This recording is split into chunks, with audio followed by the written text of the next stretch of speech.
Ukiachana na kwamba watu wengi wanaamini Wema Sepetu alikuwa analia kwa sababu kajifungua mtoto, lakini kuna kitu kingine kikubwa zaidi ambacho kimeweza kumliza Wema Sepetu.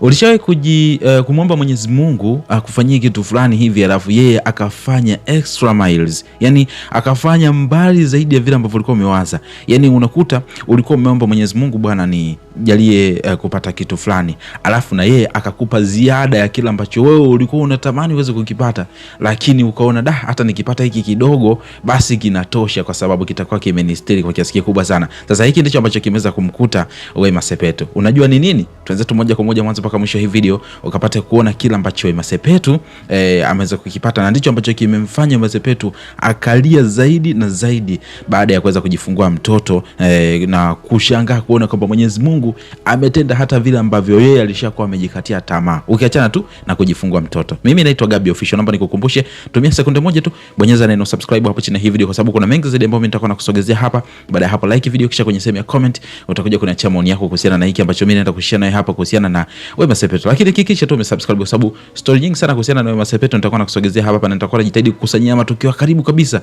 ili kukuletea uweze kufahamu kile ambacho kitakuwa kinaendelea. Kwa hiyo hakikisha unatembelea channel yetu mara kwa mara kwa ajili ya kuhakikisha kwamba haukosi chochote. Sasa kama ambavyo tunafahamu, of course ilikuwa ni ndoto ya Wema Sepetu kujifungua mtoto. Lakini kuna moja ya kauli ama wakati anaojua siku moja Wema Sepetu aliwahi kusema kitu ambacho nitakuwekea hapo, msikilize yeye mwenyewe. Na hii sio nyingine, ni kuhusiana na jinsia ya mtoto.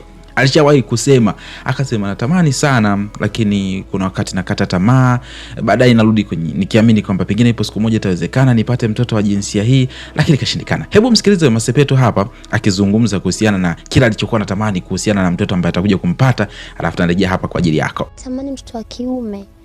Mtoto wa kiume namtamani.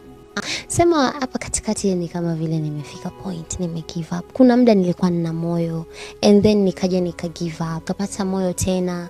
Sasa hivi tena naenda kwenye verge ya ku give up. Yani nakuaga hivyo, tuna rise tuna fall.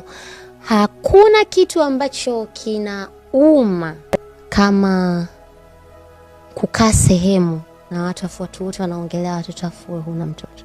Mungu atakupa.